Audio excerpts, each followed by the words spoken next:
پہ بھی اور قومی سطح پہ بھی کہ ملک کی جو آبادی آبادی ہے، اس کے حقوق، اس کی تکریم، اس کے تقدس، اس کی عزت میں ہر حوالے سے ہم سب کو مل کے کام کرنا ہے، چاہے وہ سرکاری سرپرستی میں ہو، چاہے وہ قومی اور سماجی سطح پہ ہو۔ تو اس عزم کے ساتھ کہ ہم نے پاکستان میں بسنے والی خواتین کے حقوق کے تحفظ کے لیے ان کے شانہ بشانہ کھڑے ہونا ہے، اور اس منزل کو اس عزم کے ساتھ ہم نے طے کرنا ہے کہ جس معاشرے میں خواتین مردوں کے شانہ بشانہ اس ماڈرن دنیا میں کام نہیں کر رہی، وہ قومیں اور وہ معاشرے ترقی نہیں کر رہے۔ تو ہمیں ان کے لیے ایک اچھا سازگار ماحول فراہم کرنا ہے، ورک پلیس پہ بھی، گھر میں بھی، اور اپنے ارد گرد بھی۔ اس کے لیے حکومت نے جو پچھلے سالوں میں مختلف حکومتوں میں کہوں گا بلا تخصیص کہ پاکستان نے اس فرنٹ کے اوپر پچھلے 15 سال میں یا 20 سال میں جو کام کیے ہیں وہ قابل تحسین ہے۔ اس میں بہت ساری لیجسلیشن کی گئی ہے، ادارے قائم کیے گئے ہیں، خواتین کی جو ہیں اومبڈس پرسنز، ان کا قومی اور صوبائی سطح پہ ان کے آفسز قائم ہیں۔ ورک پلیس ہیرسمنٹ کے حوالے سے ہمارا جو اومبڈس پرسن ہیں وہ ہیں، ویمن رائٹس کے حوالے سے جو کمیشن ہے وہ فعال ہے، اور یہ سارے ادارے کچھ ان میں سے ڈس فنکشنل تھے، موجودہ حکومت نے وہ تعیناتیاں کر کے انہیں بھی فعال کر دیا ہے۔ اور حکومت کا یہ عزم ہے پاکستان میں بسنے والی خواتین کا تحفظ اور ان کا جو کردار ہے، دونوں حوالے سے حکومتی پالیسیاں جو ہیں وہ عورت دوست ہیں اور ہونی چاہیے انشاءاللہ العزیز۔ دوسری بات جو آج میں کل سے دیکھ رہا تھا اور تھوڑی سی حیرانگی بھی ہوئی مجھے کہ پاکستان تحریک انصاف کے چیئرمین عمران خان صاحب کو اب خیال آیا ہے کہ انہوں نے عدلیہ بچاؤ کی تحریک شروع کرنی ہے۔ تو ایسا کام کرنے سے پہلے میں سمجھتا ہوں کہ انسان کو اپنے ماضی پہ بھی ایک نظر دوڑانا چاہیے، تھوڑا پیچھے مڑ کے بھی دیکھیں۔ آپ نے اپنے دور حکومت میں جس طرح کے پالیسیز رکھی اور جس طرح کے الزامات آپ پہ آئے کہ آپ اپوزیشن کو پس دیوار جس طرح آپ نے ان پہ جو مظالم ڈھائے، اور اس میں کوئی دوسری رائے نہیں ہے کہ آپ اخبارات اٹھا کے دیکھ لیں، ٹی وی شوز کی ریکارڈنگز دیکھیں اس دور کی، جگہ جگہ پہ یہ صدائیں بلند ہوتی تھیں کہ جو عدلیہ ہے وہ کسی نہ کسی حوالے سے دباؤ کا شکار ہے، اور وہ چاہے اس وقت کی اسٹیبلشمنٹ کے ذریعے اس پہ دباؤ بڑھایا گیا یا حکومتی پالیسیز کی وجہ سے ان پہ دباؤ بڑھایا گیا۔ بہرکیف یہ ایک اوپن سیکرٹ ہے جو نہ صرف سیاسی زعماء نے کہا بلکہ کچھ عدالتی فیصلوں میں بھی اس کا اظہار کیا گیا کہ کچھ اداروں کو اس طرح سے استعمال کیا گیا کہ اس سے جو سیاسی مخالفین ہیں ان کو دیوار سے لگانے کی کوشش کی گئی۔ اس کے بعد آ جاتے ہیں کہ جب ایک آئینی اور جمہوری طریقے سے تحریک عدم اعتماد پیش کی گئی پاکستان کی پارلیمنٹ میں یعنی قومی اسمبلی میں، عمران خان کو وزیر اعظم کے عہدے سے ہٹانے کے لیے، کیونکہ آئین پاکستان کا آرٹیکل 95 ایک میکنزم پرووائڈ کرتا ہے کہ جو لیڈر آف ہاؤس ہے وہ اس وقت تک لیڈر آف ہاؤس ہوگا جب تک کہ وہ اس ایوان کی اکثریت انجوائے کرتا ہے۔ تو عمران خان صاحب کے جو اپنے اتحادی تھے، باوجود انہوں نے ان سے علیحدگی کا فیصلہ کیا، جن میں بلوچستان عوامی پارٹی، متحدہ قومی موومنٹ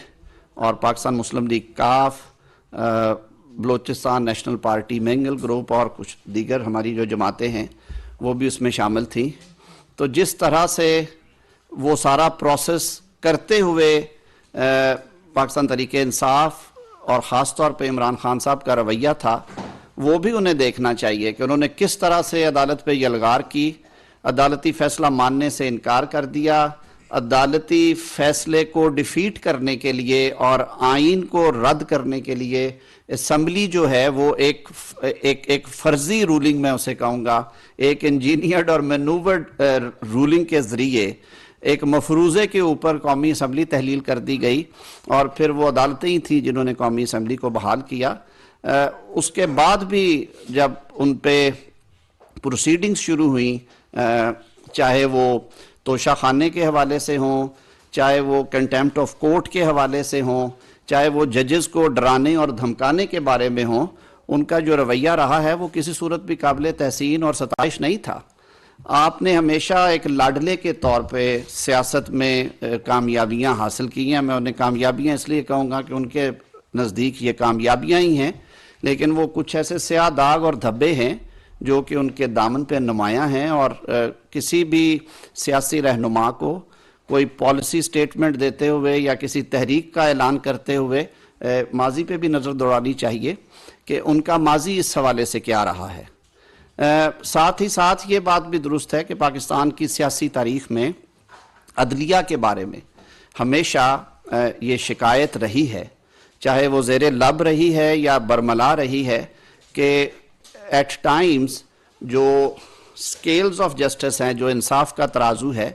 اس کا جھکاؤ جو ہے وہ کسی ایک پلڑے میں بہت زیادہ ہو گیا، حالانکہ انصاف تو یہ ہے کہ انصاف دونوں پلڑوں کو برابر تولتا ہے، یعنی قانون سب کو ایک نظر سے دیکھتا ہے، اور یہی ہمارے آئین میں آرٹیکل 25 کی منشا بھی ہے کہ کسی شخص کو آپ ڈسکریمنیٹ نہیں کریں گے ایکسیپٹ فار لیگل ریزنز۔ تو وہ ایک معیار جو ہے اس کے فرق آنے کی وجہ سے، اور وہ شخصیات کے حوالے سے میں کہتا ہوں، شخصیات کے حوالے سے پاکستان کی عدالتی تاریخ میں یہ فرق دیکھا گیا کہ کچھ ایسے ادوار آئے جب ادارے کے سربراہان کی میں سمجھتا ہوں پالیسیز ایسی تھیں یا ان کے کچھ فیصلے ایسے تھے جن کی وجہ سے عدلیہ کے ادارے پہ تنقید بھی ہوئی اور اس پہ انگلیاں اٹھائی گئیں۔ لوگ کہتے ہیں کہ جی آپ بے جا تنقید نہ کریں، اور اگر آپ تنقید کریں گے تو آپ توہین عدالت کے مرتکب ہوں گے۔ میری رائے تھوڑی سی مختلف ہے۔ میں آپ کو ہسٹوریکلی ماضی قریب میں لے جاتا ہوں۔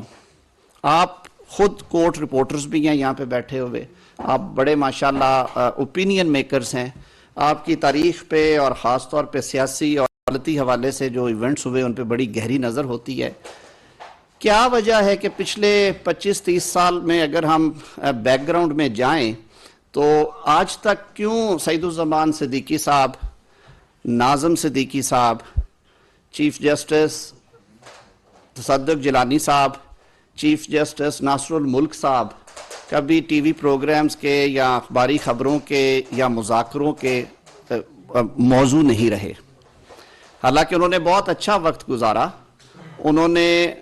عدالتی فیصلوں کے حوالے سے ہمیشہ قانون اور انصاف کے عین مطابق فیصلے کیے،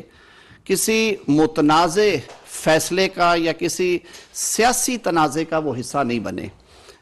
یہ بات اگر میں کہوں تو بے جا نہ ہوگی کہ سب سے جو کڑا امتحان تھا اور مشکل وقت تھا وہ شاید چیف جسٹس ناصر الملک جو تھے ان کے لیے تھا، جب سن 2014 میں سپریم کورٹ کے دروازے کے سامنے دھرنا دیا گیا، پارلیمان کو یرغمال بنایا گیا، اسلام آباد کو ہوسٹیج رکھا گیا، لیکن انہوں نے جوڈیشل ریسٹرینٹ بھی ایکسرسائز کیا، اور جہاں پہ ضرورت پیش آئی انہوں نے مناسب احکامات جاری کر کے جو سپریم کورٹ کی فنکشنالٹی تھی اس کو بھی مینٹین رکھا۔ اور تاریخ اس بات کی گواہ ہے کہ اس سچویشن کو ہینڈل کرنے کے لیے انہوں نے پوری عدالت کو اور پوری بار لیڈرشپ کو اعتماد میں رکھا۔ جہاں پہ تنقید ہوتی ہے وہاں پہ میرے خیال میں اداروں کے سربراہوں کے لیے خود بھی یہ ضروری ہوتا ہے کہ سیلف اکاؤنٹیبلٹی کے عمل پہ ضرور کاربند ہوں، اور ضرور دیکھیں کہ ایسی کیا وجہ ہے کہ آج پاکستان کے میڈیا پہ، پاکستان کی پارلیمان کے فلور کے اوپر یا نجی محفلوں میں جو دیگر اس عرصہ میں چیف جسٹس صاحبان رہے، جسٹس ارشاد حسن خان صاحب ہیں، جسٹس شیخ ریاض صاحب ہیں، جوڈیشل ایکٹیویزم کے حوالے سے اگر میں بات کروں اور سپریم کورٹ کے اختیارات کے حوالے سے بات کروں تو جسٹس افتخار محمد چودھری صاحب ہیں، یا جسٹس ثاقب نثار صاحب اور جسٹس کھوسا صاحب ہیں، جسٹس گلزار صاحب ماضی میں ابھی چیف جسٹس تھے ہمارے۔ کیا وجہ ہے کہ ان ادوار کے بارے میں گفتگو ہوتی ہے؟ اور یہ بھی ایک حقیقت ہے کہ مختلف ادوار میں مختلف سیاسی حکومتیں اور مختلف اپوزیشنز تھی یہاں پہ۔ تو یہ میرے خیال میں ایک بہت بڑا سوال ہے جس کا جواب عدلیہ کو اپنی صفوں میں تلاش کرنا ہے، اور میں سمجھتا ہوں کہ یہ ایک ایسا ادارہ ہے جس کی بقا میں پاکستان کی بقا ہے، جس کی مضبوطی میں پاکستان کی مضبوطی ہے، اور جس کے سکیلز اگر درست ہوں تو میں سمجھتا ہوں کہ کوئی ایگزیکٹو اتھارٹی یا کوئی سیاسی گروہ جو ہے وہ ملک میں انتشار یا انارکی یا ملکی سطح پہ کوئی اس طرح کی کوئی موو نہیں کر سکتا جس کو ریاست پاکستان کو نقصان پہنچے۔ آج بھی جو ہو رہا ہے، عمران خان صاحب کو تھوڑا اپنے دامن میں دیکھنا ہے کہ عدالتیں آپ کو نوٹسز بھیجتی ہیں، آپ اپنی مرضی سے جاتے ہیں، عدالتیں آپ کو سمن کرتی ہیں، آپ اپنی مرضی سے جاتے ہیں، آپ تمسخر اڑاتے ہیں، عدالتیں آپ کے بیلیبل یا نان بیلیبل وارنٹس نکالتی ہیں، آپ کو اشتہاری قرار دیتی ہیں، آپ اپنی مرضی سے اس کا تعین کرتے ہیں کہ میں نے کب جانا ہے اور کب نہیں جانا۔ آپ کے پیغامات جاتے ہیں عدالتوں کو کہ اس کمرہ عدالت میں پیش ہونے کی بجائے میں پریفر کروں گا کہ میں ایک دیگر عمارت جو یہاں پہ 2 کلومیٹر دور ہے اس کے کمرہ عدالت میں پیش ہوں۔ یہ ایک انہونا میں کہتا ہوں مطالبہ ہے جو میرے لیے بڑا تکلیف دہ تھا کہ عدالت کو آپ پیغام بھیجیں کہ مجھے آپ کی سیٹ پہ اعتراض ہے، آپ بلاک اے میں سے اٹھ کے تیسری کسی عمارت کے بلاک بی میں جا کے بیٹھے، میں آپ کے پاس پیش ہونا چاہتا ہوں۔ آپ ایک طرف تو کہتے ہیں کہ انصاف سب کے لیے یکساں ہو، اور آپ نے نعرہ لگایا کہ ہم پاکستان میں انصاف کے لیے تحریک چلا رہے ہیں، اور دوسری طرف آپ انڈرمائن کرتے ہیں۔ آپ عدالت کے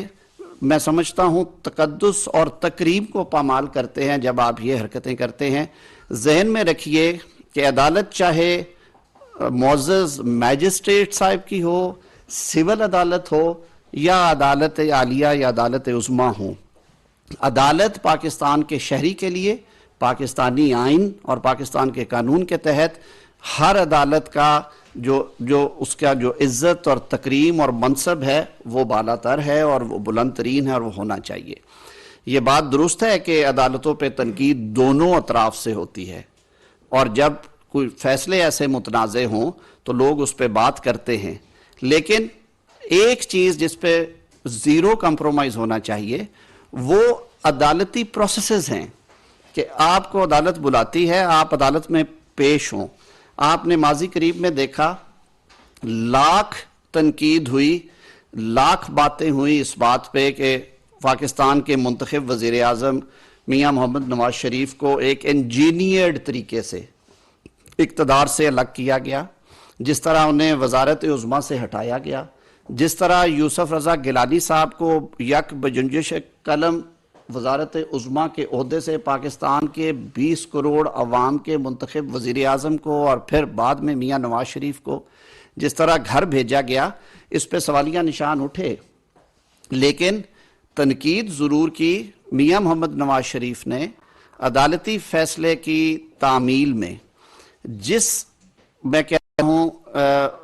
متانت کے ساتھ اور جس انکساری کے ساتھ جوڈیشل پروسیس کا سامنا کیا، آپ سب لوگ وہ پروسیڈنگز کور کرتے رہے ہیں جو اسلام آباد کی احتساب عدالتوں میں ہوتی تھی۔ وہ اپنی بیمار بیگم کو لنڈن میں چھوڑ کے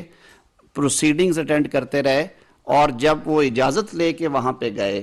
اور ان کی غیر موجودگی میں جب فیصلہ سنایا عدالت نے، تو وہ اس فیصلے کی تعمیل میں اپنی بیٹی کو لے کے living behind his ailing wife وہ واپس آئے،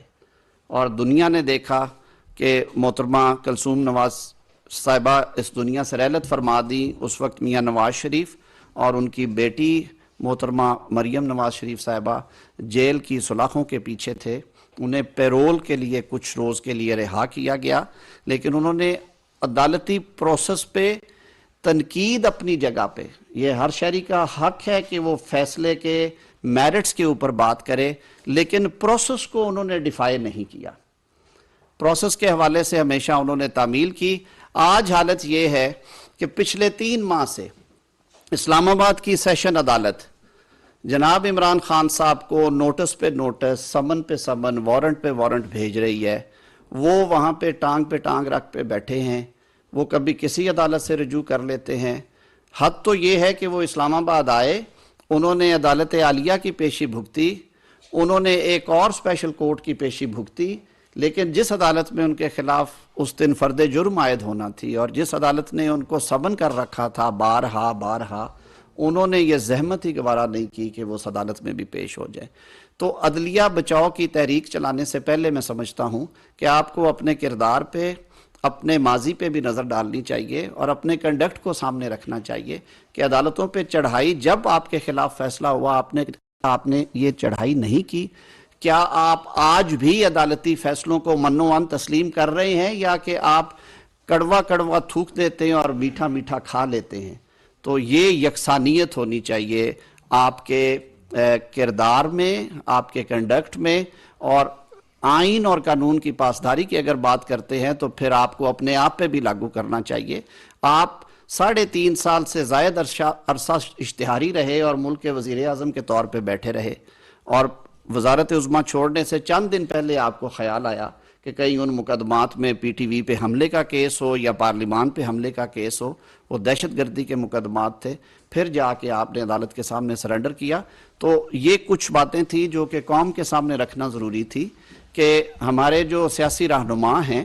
وہ اپنے کردار کے حوالے سے، اپنے رویوں کے حوالے سے عوام آپ کو دیکھ رہی ہے اور عوام اپنے فیصلے میں کبھی غلط نہیں ہوتی. بہت شکریہ. ملک سعید صاحب بول ٹی وی سے.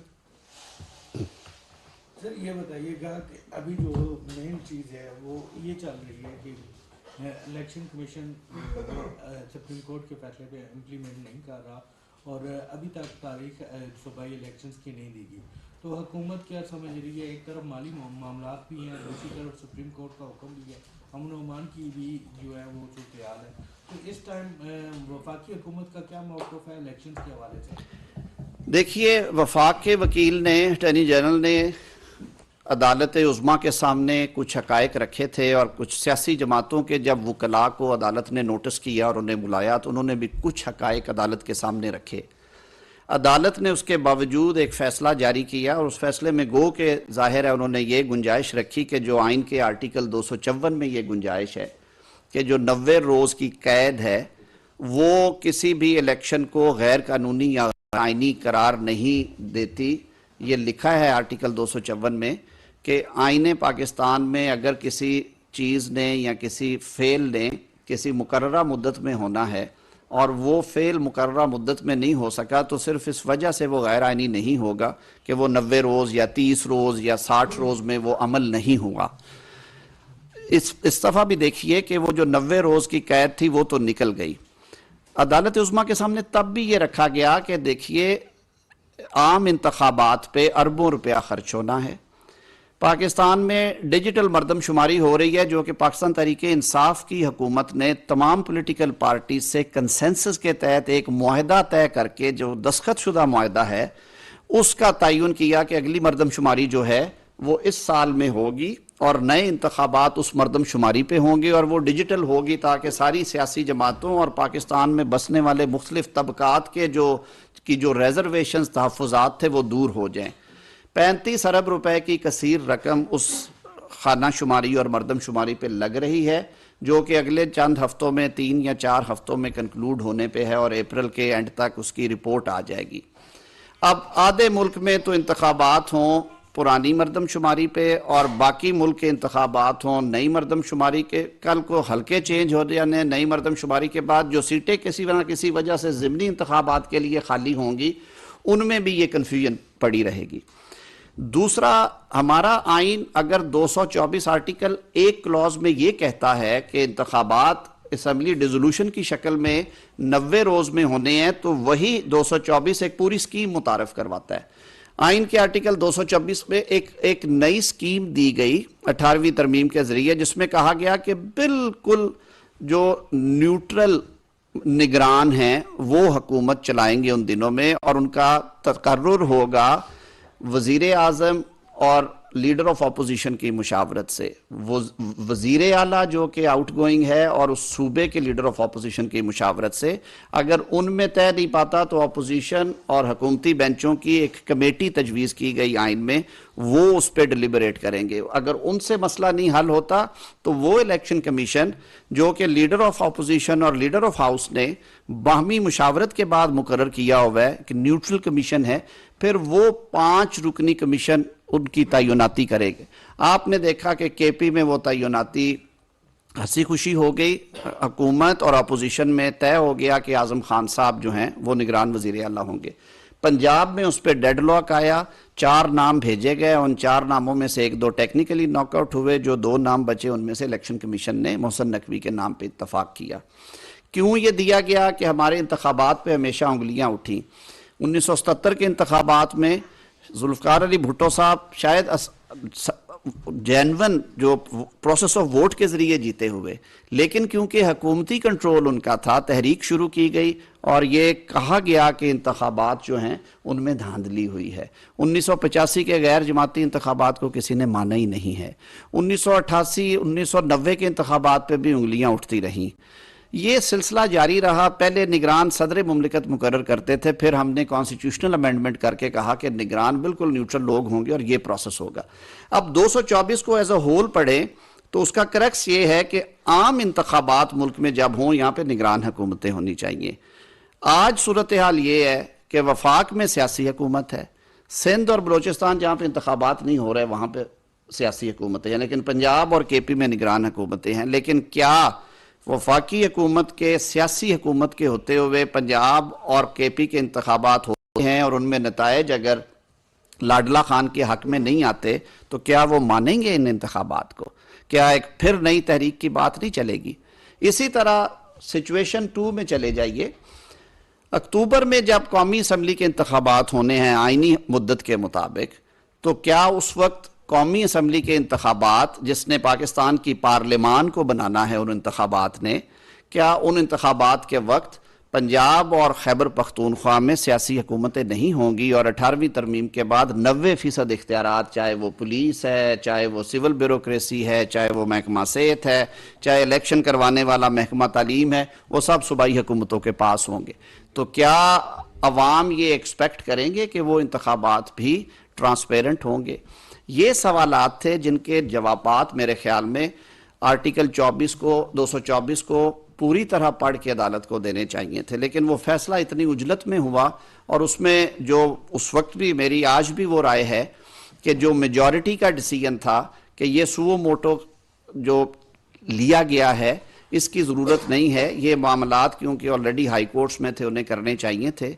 اس سارے تنازع کو بھی نظر انداز کرتے ہوئے 4 جج صاحبان کی آراء کو نظر انداز کرتے ہوئے فیصلہ اناؤنس کر دیا گیا۔ اب آپ کہتے ہیں کہ جی آج وفاقی حکومت کا بالکل جو جوابات وفاقی حکومت نے فائننس کے حوالے سے،